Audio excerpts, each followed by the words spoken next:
getting progressively less violent. But polls show 2/3 of Britain believe violence is now rising again. A quarter admit to living in fear.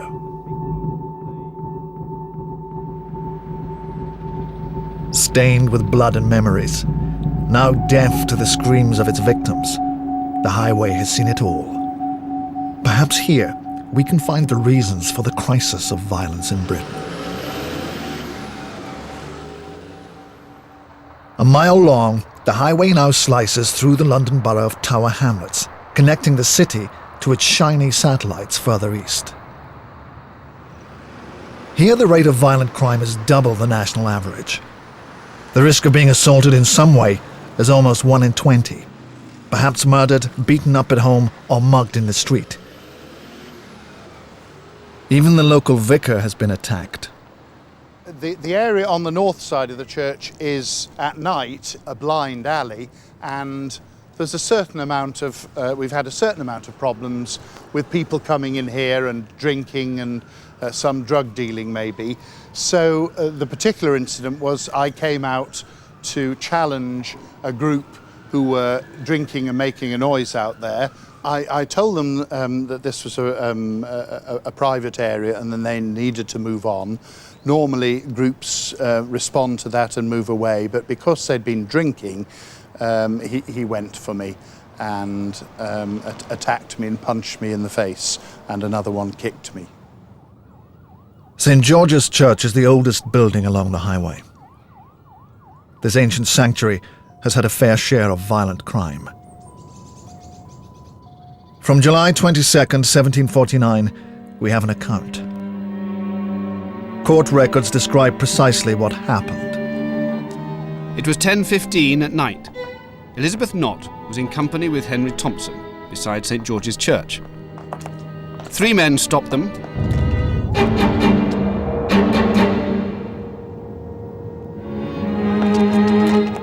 Mrs. Knott turned and ran. Damn you, madam! You're not gone! Son of a bitch!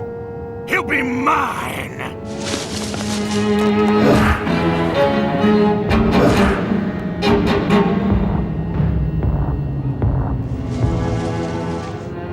One attacker robbed Thompson's hat and wig.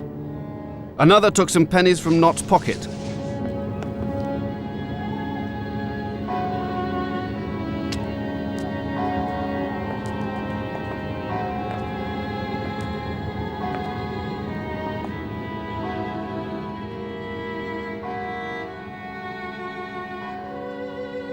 So the highway is not just a road that connects 2 places. It's a route into our violent past. If we look back, violence is always, it really runs through our society like a thread. So I think if we start to understand our history and understand the role of violence and understand the way that violence has been played out, it makes it easier to understand the way we live now. In 1700, London was 10 times larger than any other city in Britain, the world's first metropolis. Breaching the walls of the medieval city, London spread eastward along an old Roman road, which became Ratcliffe Highway. The highway of today still follows the route it has run for centuries.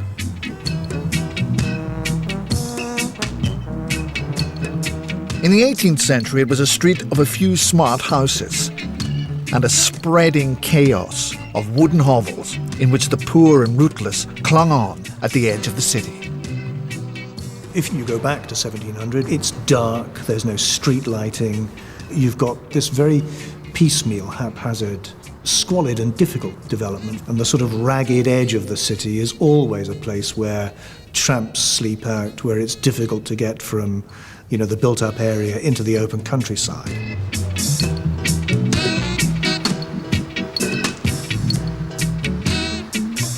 So you've got a migrant population. No one knows each other. It is a hostile area. It was the pickings to be made on the nearby Thames, then the hub of British trade, that attracted migrants to Ratcliffe Highway. In 1720, the writer Daniel Defoe counted 2,000 ships moored in the stretch of river alongside it. Defoe was one of a new breed, the newspaper reporter, and London got its first successful daily paper in 1702. By the mid-18th century, there were some 20 titles. By 1780, it was estimated that 1/3 of London read a daily paper. And then, as now, London papers fed on violence. An 18th century pamphlet described Ratcliffe Highway as a place of dissolute sailors, rowdy fishermen, thieves, cheats, bravos, bullies, and river vultures. If you read any early 18th century newspaper, the lawlessness of London streets, and especially the lawlessness of London's outskirts, it is very much a common theme. And it clearly preys on people's mind throughout the 18th century. The fear of crime is such that when a gentleman goes out to walk in a London street, he'd take a sword and draw it if threatened. You know, Samuel Johnson would go out with a cudgel. There were no professional police. The main barrier to disorder was fear, combating violence with more violence. Here at Ratcliffe Cross, at the eastern end of the highway, stood a brutal device of official terror, a pillory. The guilty had their hands and feet clamped into wooden boards. Sometimes they were also nailed down by the ears, so an angry mob's missiles would strike their face. Not just rotten food, but stones were thrown. The justice system in the 18th century was extremely savage and brutal. It met terror with terror. But even for people at the receiving end of this justice, it was seen as a fact of life. This was how society operated. There was no other mechanism apart from terror to deter people from going wrong. As well as the pillory, there were public whippings, and for capital offences, of which there were hundreds, the guilty were carted off to be hanged at Tyburn in West London. Among the thousands executed at Tyburn were the men found guilty of the St. George's Churchyard attack: Thomas Robinson, Edward Ward, and John Cross. Huge crowds cheered as offenders like them were hanged, up to 20 at a time. One shocked report of a public hanging recorded, so outrageous were the mob that they huzzaed and showed a temper very uncommon on such a melancholy occasion.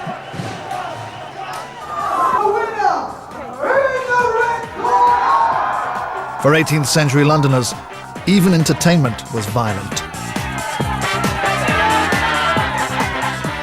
There were cockfights and catfights, bare-knuckle boxing and dog fights. All the fun of the fair.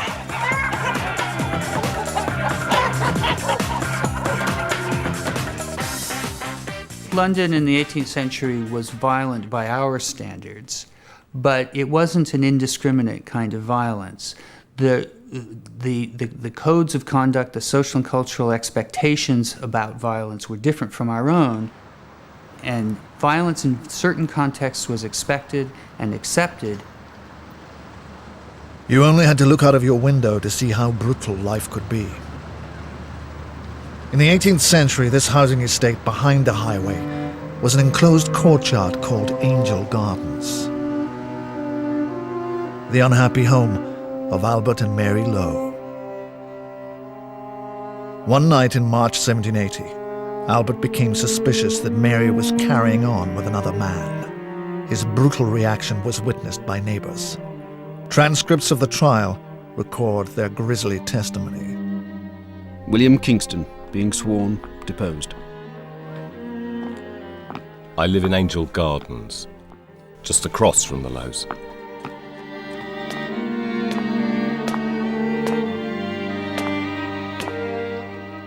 It was about 3 o'clock that I heard the cry.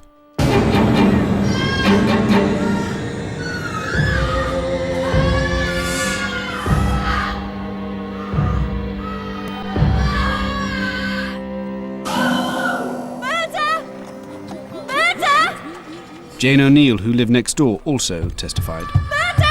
Mary came to my house and begged me for Christ's sake to let her lie down, for Albert had kicked her upon her private parts and had stamped upon her. In defence, Mr. Lowe called witnesses who testified his wife had been drunken and wicked, that she'd been seen with a labouring man in a public convenience. He said he had delivered her a kick, but not to kill her. The surgeon who opened Mrs. Lowe post-mortem described a bladder ruptured large enough to admit a hen's egg. Albert Lowe found not guilty of murder, but manslaughter only. Imprisoned for 12 months. Fined 6pence. If Mary Lowe had not died, this wouldn't even have been a crime. In the 18th century, the law allowed men to hit their wives, and their children, and servants. A husband beating his wife is a performance, and the men involved are seeking to establish themselves as proper men who will stand up for their reputation and their honor. And so that kind of violence has a real function, which is to ensure that that man continues to maintain his status in the community, or perhaps even enhances that status. Most of the women killed in Britain today are attacked by someone they know. About 10% of those women are simply beaten to death. Just like poor Mary Lowe. The most dangerous place for a woman remains the home. Too few complaints about domestic violence ever make it to trial, and many incidents are not even recorded by the police. 1 in 4 women are victims at some point, and in the UK, 2 women a week are killed by their partners or ex-partners. But most murder victims are men. And unlike women, men tend to be killed out on the street, often by a stranger. This male-on-male violence drives the most severe crisis of crime in Britain today. The word knives doesn't do justice to some of these terrifying weapons. What the police call sharp instruments were used to kill a total of 236 people last year.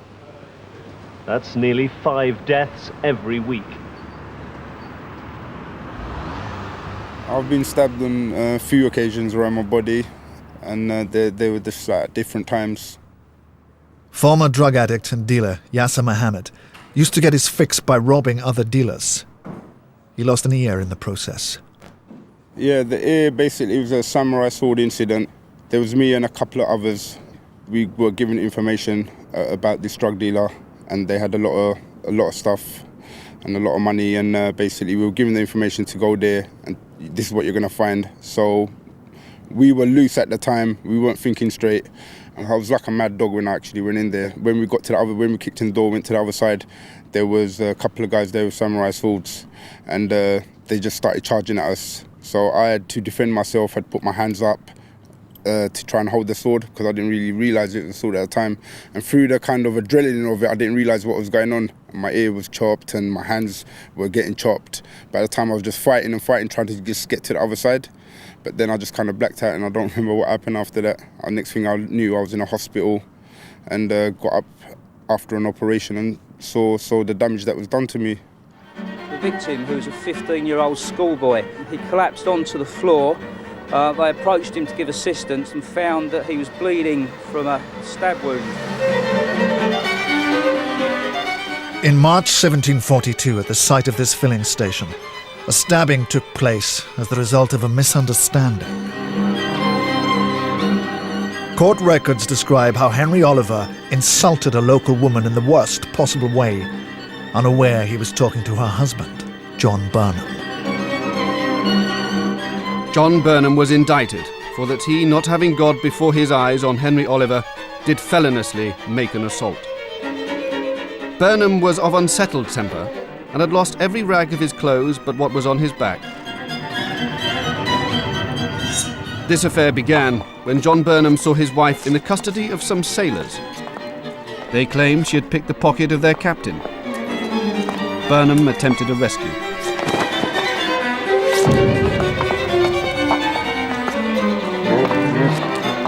A passer-by, Henry Oliver, intervened. I saw that. Oliver mistook Burnham's wife for a criminal. Yeah, there is nothing worse than a thief. Damn your eyes! Hang the whore.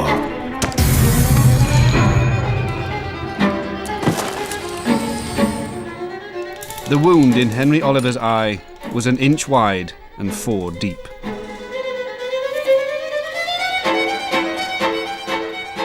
In 18th century London, the predominant motives for engaging in any act of violence is to defend your reputation against some kind of threat, some kind of insult to your honor. It was not senseless violence, it was not indiscriminate. That violence is a public performance to establish your position in the community. So a man whose wife was called a whore would have to respond.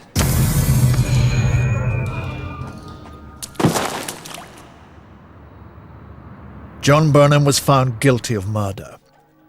The records describe him as ashamed and bitterly weeping. It did him no good. He was hanged. He was 23 years old.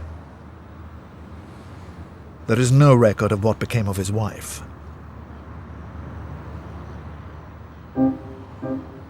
But the most extraordinary thing about street fighting in the 18th century was it wasn't just an activity of riffraff like poor John Burnham.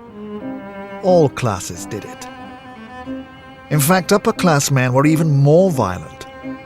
Although the gentry made up about 4% of London's population, they accounted for 15% of the murders. One infamous incident involved 2 of London's most prominent society figures, Lord Mohun and the Duke of Hamilton, who had fallen into dispute over an inheritance. When the court case between them descended into a slanging match, the 2 gentlemen settled things with a duel. They killed each other. The duel is long out of fashion, but fighting for reputation and respect continues along the highway. Respect. That's how people see it. If some thug or some boy barges you or talks to you or says something back, they're asking for it, asking for trouble.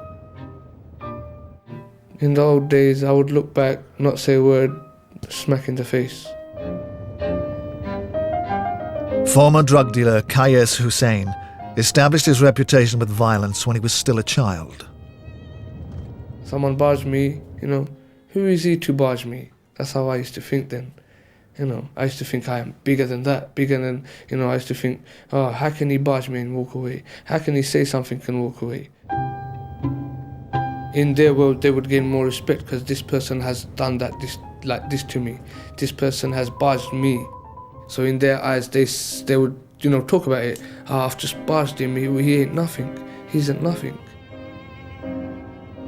It never used to hit my mind about, this person is going through that person is going through this. I never used to care about no one. About half the homicides in Britain in 2008 began with a quarrel. The need to dominate women and other men, the instinctive masculine drive to be top dog, is the most common motive for violence today, just as it was 300 years ago. We obviously have a capacity for violence that gets triggered by certain circumstances, but we also have the better angels of our nature that can control it. And the key question in understanding the historical trajectory of violence is, what are the conditions that tend to bring out our self-control, our empathy, our planning for the future, our ability to negotiate arrangements by which we can live without killing each other, and what over history triggers those parts of our psyches. By the beginning of the 19th century, an element of restraint was showing itself on Ratcliffe Highway and across Britain. The body count was falling. From 1700 to 1750, there were about 23 killings per million people. By 1800, the rate was hovering at around 14. Ratcliffe Highway provides an explanation for this fall in violence. It had started to prosper, and this offered men a new, non-violent way to build a reputation, by making money. In 1805, 1,300 ramshackle hovels between the road and the river were flattened to create what would become the heart of the largest port in the world, London Dock. The only remnant of London Dock is the wall that used to surround it. In the early 19th century, Ratcliffe Highway was lined with shops selling anything the port required: ropes, sails, oilskins, compasses. There were brothels on every corner. Every eighth house was a pub. Wealthier men showed off by building smart houses. Among the middle classes, the ideal of domestic life became gentler. On the streets, gentlemen stopped carrying swords. The authorities ended whipping in public. Hangings were moved to a more formal space at the prison gate. So the nature of public life has changed considerably by 1800, and part of that change is that the function and role of violence on the streets of London has been reduced. It is, in a sense, less necessary for people to conduct that public performance of violence because there are other ways of achieving results. But violence is not just about what happens. It's also about how people feel. Even though there were fewer victims of violence, many still lived in fear of it. There are fears of crime and fears of violence. And that the fear is that, your house is going to be broken into, that on the street you're going to be robbed. After dark, really it isn't safe to go out. I mean, it just isn't.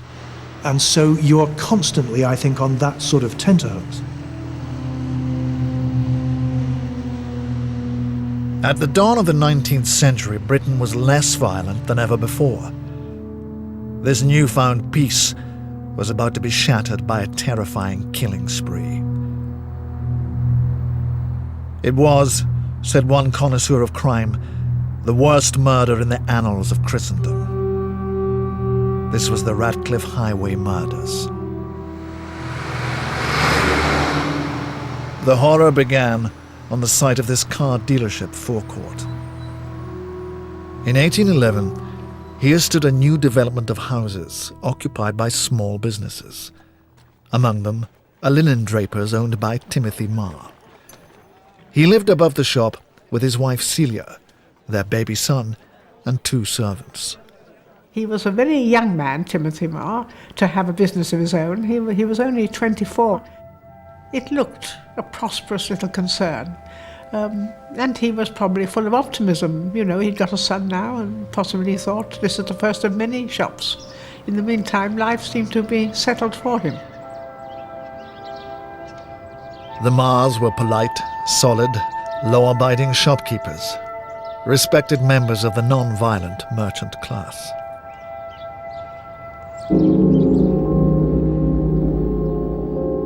Late on the night of Saturday, 7th December 1811, Marr sent one of his servants, Margaret Jewell, out to buy oysters. On her return, Margaret thought she heard noises inside the house. She called the night watchman. He instructed Marr's neighbor, John Murray, to enter the house by the back door. Murray later told the court how he made a series of gruesome discoveries. It was Marr's apprentice, dead. His head was bleeding and his brains were visible. Mrs. Marr, her head was bleeding very much. When Mr. Marr was found dead, it was clear the killer was an intruder, a shockingly brutal burglar. I let the watchman Jewel in. The child! Where's the child?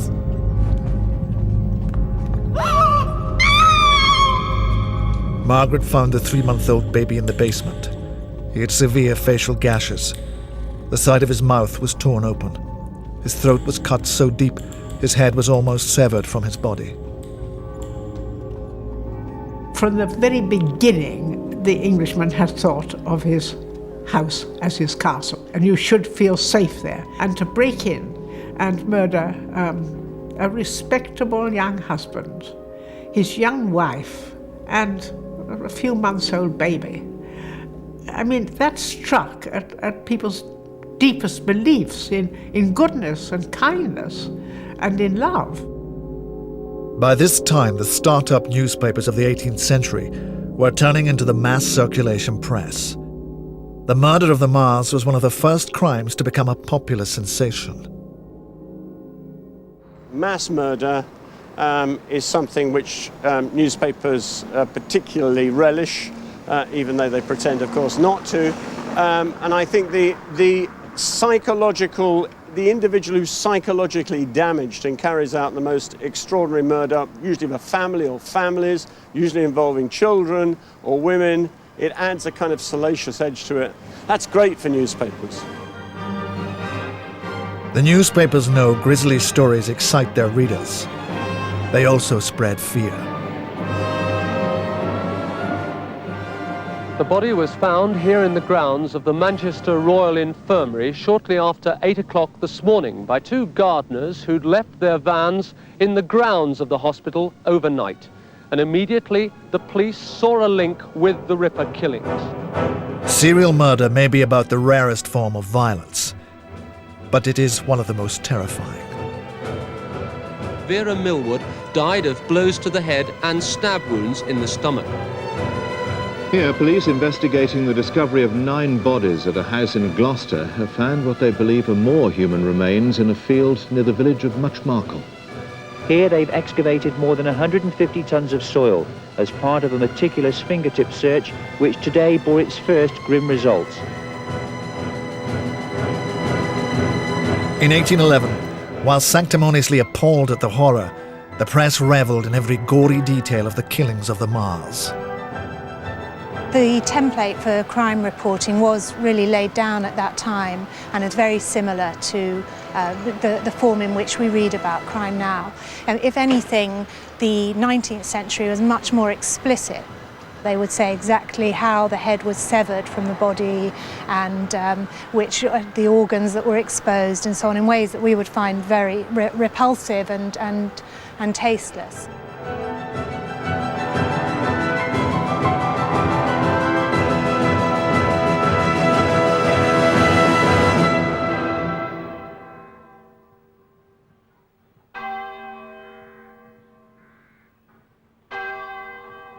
In late December 1811, 12 days after the murders, with the Marr family barely in the ground and the story still on the front page, the killer struck again. In what is now Wapping Lane, which runs south off the highway, stood the King's Arms, a pub run by a married couple, the Williamsons. They were eminently respectable. So respectable, in fact, you know, that there was no gaming on his premises, there was no cockfighting, and the pub was closed to the general public promptly at 11 o'clock every night. Shortly after closing time on the 19th of December, John Turner, the Williamsons' lodger, was seen escaping from an upper floor window down a rope improvised from his sheets. He was shouting, "Murder! Murder!"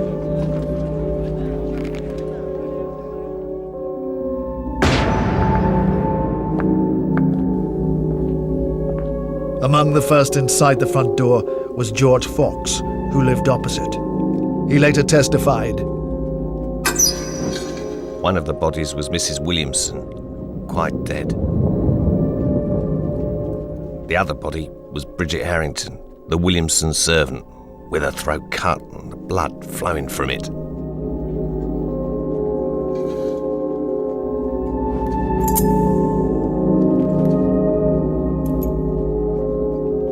Where's old man Williamson? His throat is cut.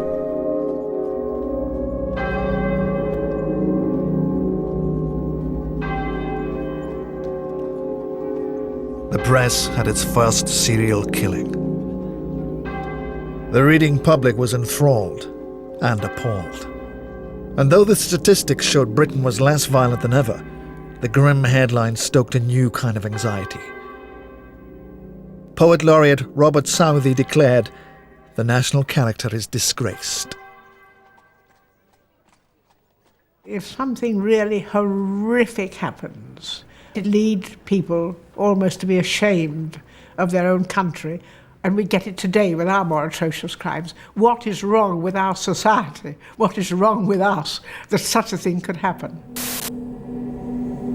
Outrage at how society has gone wrong can all too easily lead to a search for a quick fix to make things right again. To a lynch mob.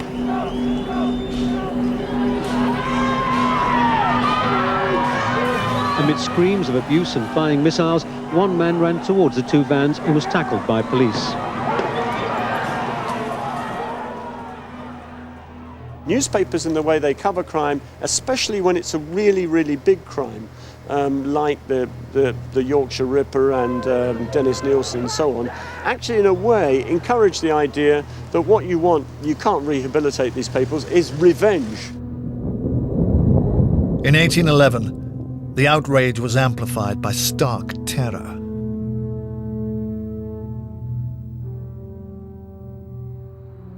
That was a feeling. We will not be safe, and our children will not be safe, our wives will not be safe, our livelihoods will not be safe if he isn't caught. So catch him.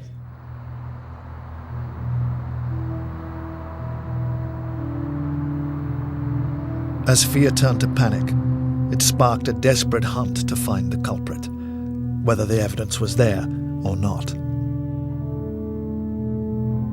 At the Mars, the killer had left the murder weapon behind, a carpenter's hammer. It led the police to a man called John Williams. Williams was arrested. The press and the mob were baying for blood, but the facts didn't add up. Before he escaped, the King's Arms lodger, John Turner, had seen a tall man, about 6 foot, hacking at a woman's body. Williams was 5'9". He just didn't fit the description that Turner gave. It was not Williams. I think one can say that with some certainty. But Williams knew the victims. He had no alibi and was seen to have come into money soon after the murders. In the fevered atmosphere that had developed after the brutal killings, this was enough for the mob to demand his blood. An eye for an eye, and a life for a life, and the life should be taken officially, and there should be a ceremony about it, and it should be a great pantomime of retribution and a vindication of the values by which people live.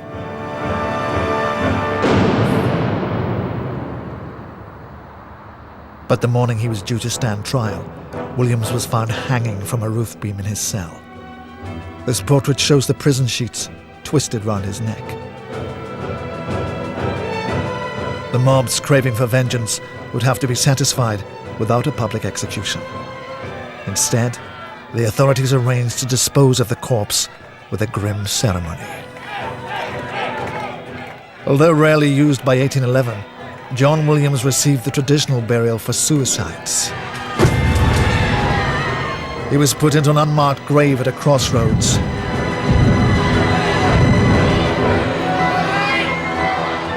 With a wooden stake through his heart.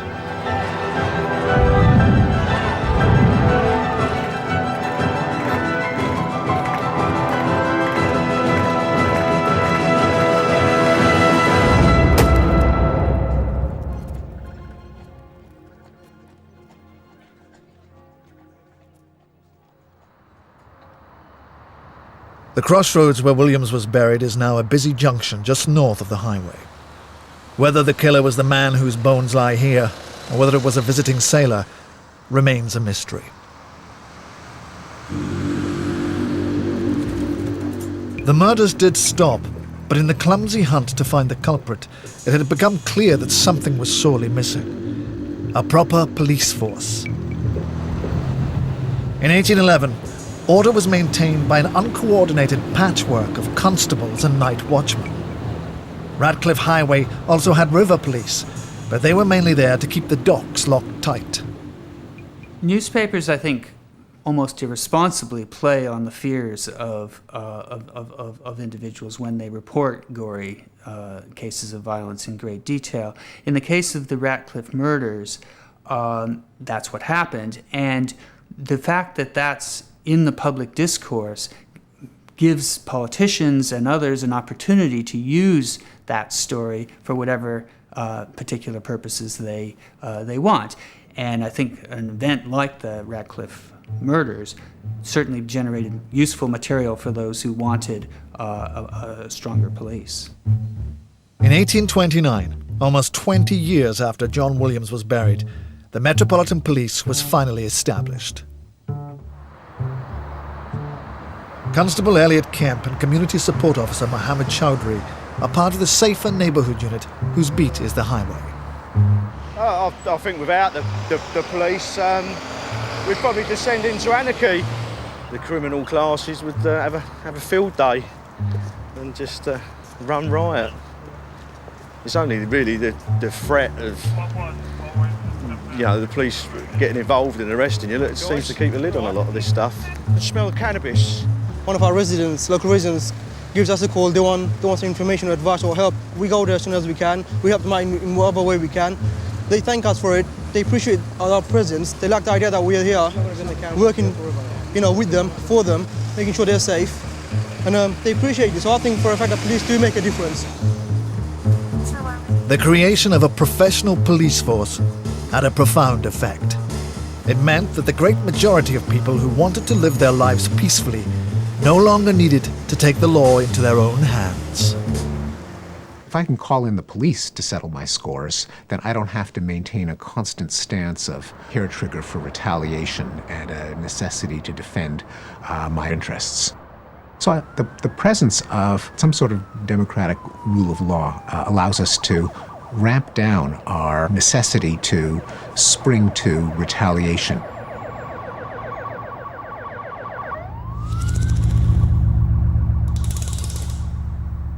Today, the police have a new ally. Cameras are watching us, recording us. It's estimated there are 5 million CCTV cameras in Britain, one for every 12 people. Now, fear of being filmed in the act encourages us to exercise self-control. But the violent urge runs deep, where no spy camera can see. It is inside the human mind. And what's worrying is how much we enjoy violence. In games and books, films and television, we welcome it into our lives. There's an astonishing amount of violent entertainment, even among the most civilized of us. Who among us doesn't enjoy Greek tragedies, Shakespearean tragedies, murder mysteries, sports like boxing? The mind continues to take pleasure in viewing other people getting their blood shed. Little girl. See if she's making that funny little face.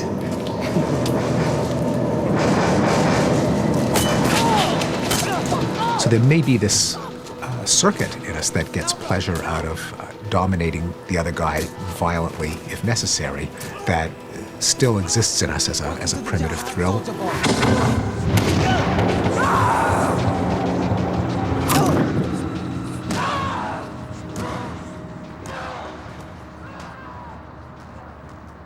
What's surprising is that history shows people became ever more open to fictional violence, just as the real thing began to affect them less. Once more, this mile of road tells the story.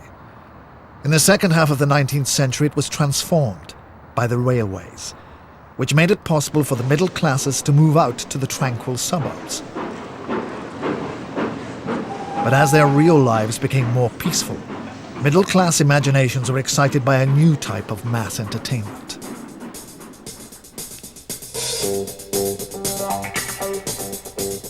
Grisly novels of murder and twisted desires, with ruthless detectives and evil villains. People who were largely insulated from violence wanted to read all about it, to be reminded at a safe distance of the dark side. these highly respectable people loved to read about violent crime and scandalous domestic arrangements and all the things that they were working not to be. They were very interested in as entertainment. As the middle classes moved out to the suburbs, the poor and the wretched moved to the inner city. Ratcliffe Highway's smart houses were turned into slum tenements. Right at the center of the grandest city in the world was an open sore. The slum terrified the middle classes. It also thrilled them.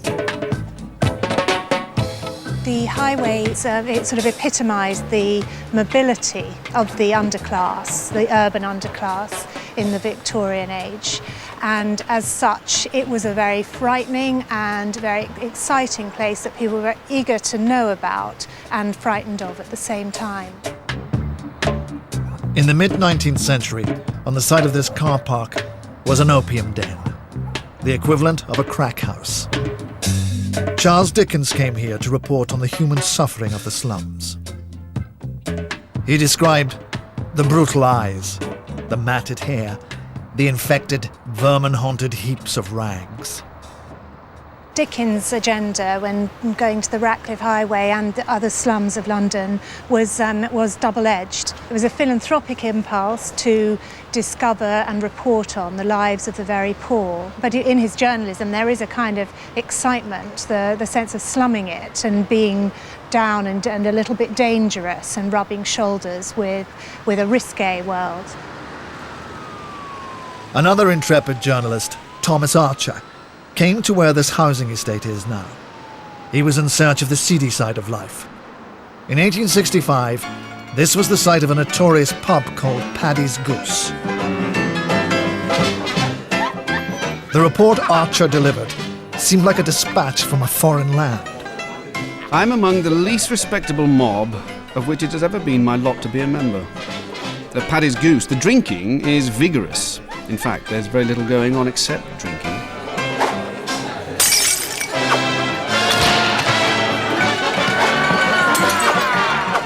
What was the origin of the quarrel and how it has led to a fierce fight among half a dozen people, nobody seems to know, but there is fighting in front of the bar.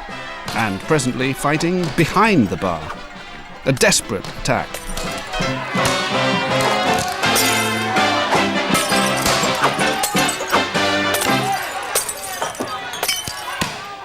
In a lull, a portly woman suddenly emerges. I congratulate her on having got away without being much hurt. Hello. It's a mercy the infant wasn't armed. I advise her to get away at once. The voices of the men are sounding low and guttural. There is a scuffling of feet. Knives are coming out of waistbands.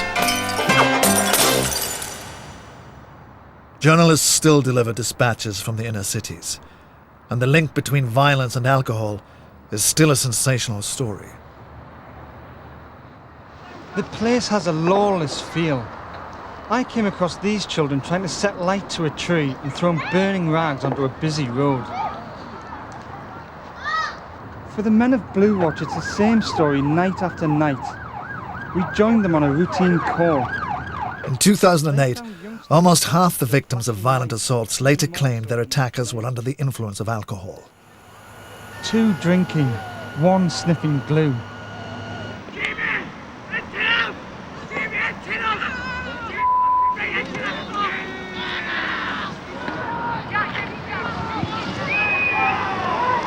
See that noise you can hear shouting there? They're adult voices from the balconies behind me in Rucasey.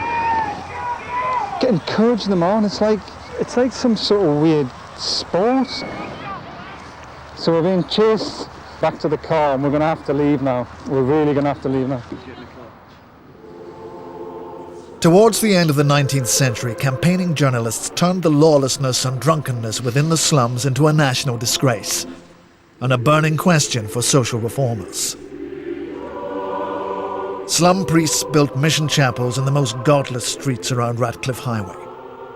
Paddy's Goose was turned into a Methodist mission hall and became teetotal. By 1900, every adult in the area had been to school. The homicide rate provided a remarkable confirmation of a more settled society. The rate of killing almost halved again. It was the lowest rate of homicide England had ever known. The highway became more organised and settled, but that doesn't mean to say that it became, if you like, respectable. It remained one of the darker areas of London. The poverty became more settled, the population became more settled, but the deviant activity, which was ingrained into the highway in the 19th century, remained as being one of the central features of life. Out of this den of poverty and deviance came a type of criminal who would inspire a new fascination with violence in Britain: the gangster.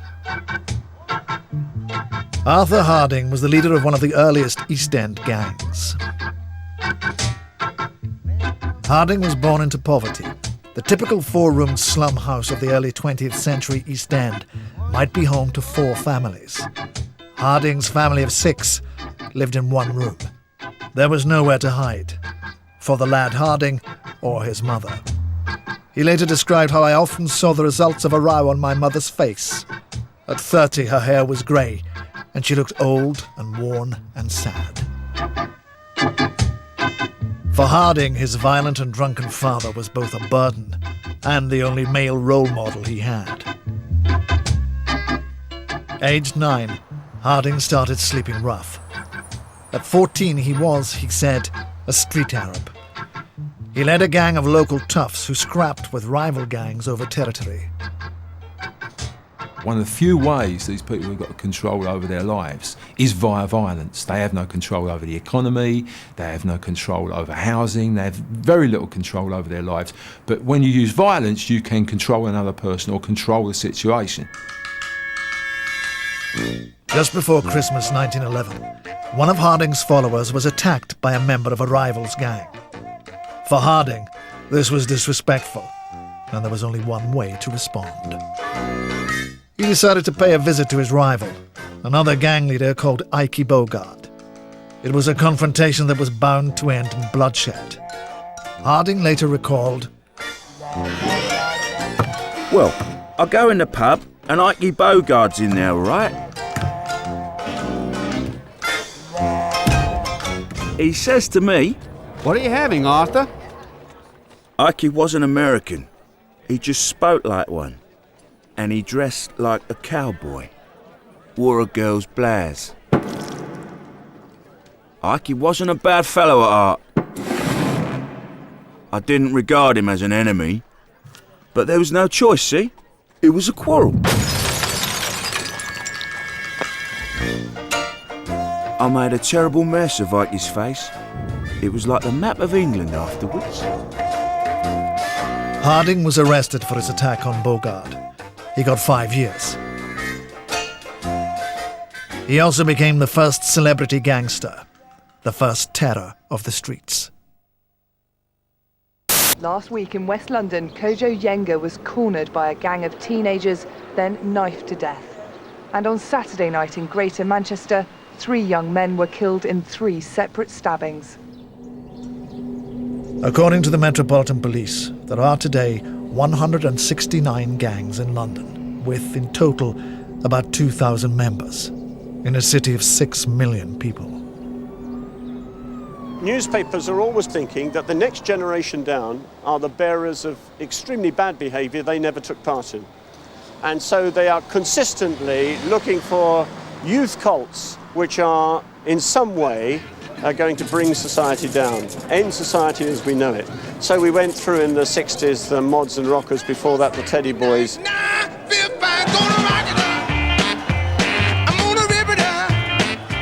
It's really extraordinary how a couple of small incidents, relatively small incidents, can lead to a moral panic. The victim had spent the evening with friends. He was approached by a group of teenagers. They asked him for a light for a cigarette. When he refused, they attacked him. One of them smacked. Along the highway, the older generation now feel frightened and isolated, convinced that things are not what they used to be. Look, when you think of it now, did we ever know at our age that we'd have to go in and bolt and bar ourselves up? No. Whereas we used to leave our doors open all we bolted night, up all the leave the time, key haven't we? under the mat, you know. Nowadays, you walk along, you don't know who's behind you, because they had them soft shoes, knock you down. You had no fear of that years ago. Even men are not safe. Men are not safe. That man went out to get a bottle of wine for him and his wife. They kicked his head in, they done this, they killed him. It's all kicking heads into this. The OAP Club on St. George's Estate meets every Wednesday for tea, cake and conversation. I'm glad I'm the age I am. Oh, because yeah, not have to go all through that. I wouldn't. In my younger days were much better. They were hard, but they were better.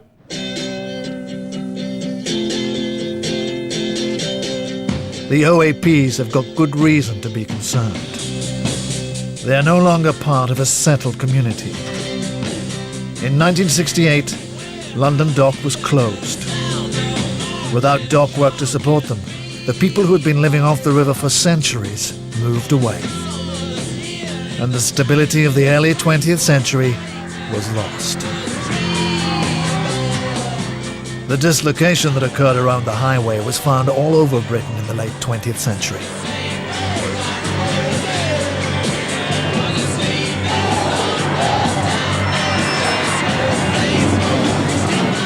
And the violence rose.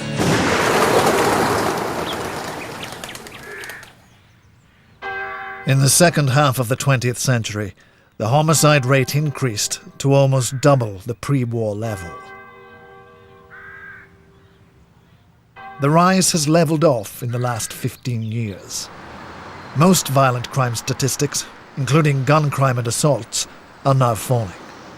Except for one: knife crime. Police reported 86 fatal stabbings last year.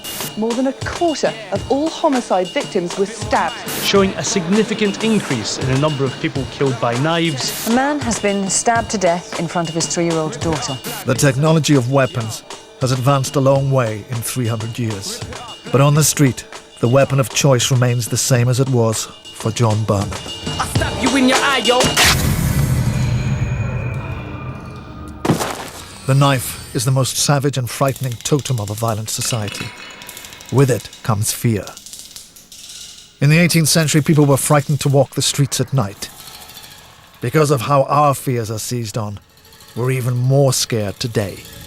It would take a superhuman effort now to stand society down and say, don't panic. The crisis, if you like, that continual crisis, the perception that crime is about to happen, is with us and may be with us for all of our lives. Searching for clues after a double murder. Anything to help them understand why a 7-year-old girl and her father were shot dead. But however threatened by knife crime, our chances of getting killed on the street or in the home is lower now than it has been for most of the last 300 years. The truth is, if we look long term, we're less violent than we used to be. There are police to arrest us, courts that help make sure men don't get away with beating and killing their partners. The upper classes have long since stopped settling their disputes with duels. But maybe what's changed isn't how violent we are, it's just how we've come to control it. Violence isn't just outside us, it's inside us too. However much this mile of road changes, people remain the same. Our potential for violence bubbling just below the surface.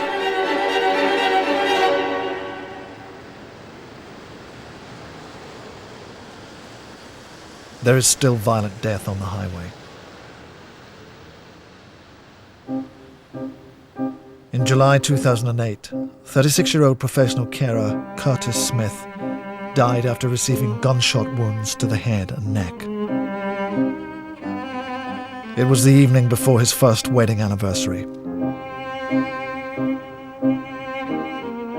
A mile to the east, at St. George's Church, Canon Ainsworth has got over the night he was attacked. One of his attackers was caught and prosecuted, then later came back to see him. I was very touched actually a few months ago when he came up to me in the gardens and introduced himself and said he wanted to apologise for what had happened. That was quite a courageous thing to do, I think. The graveyard was long ago turned into a public park and the dead bodies removed.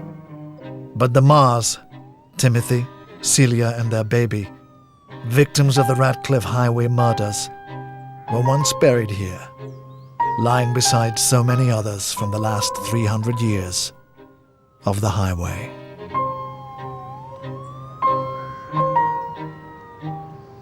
One has a sense of these short lives, which normally would have been quite insignificant and never recorded, now in a way have become part of history, part of the history about what happened to policing, part of the history of this part of London, part of even of the history of the river. Something they would never have considered, never even thought of course. Just cut off. There's a kind of sadness still about it.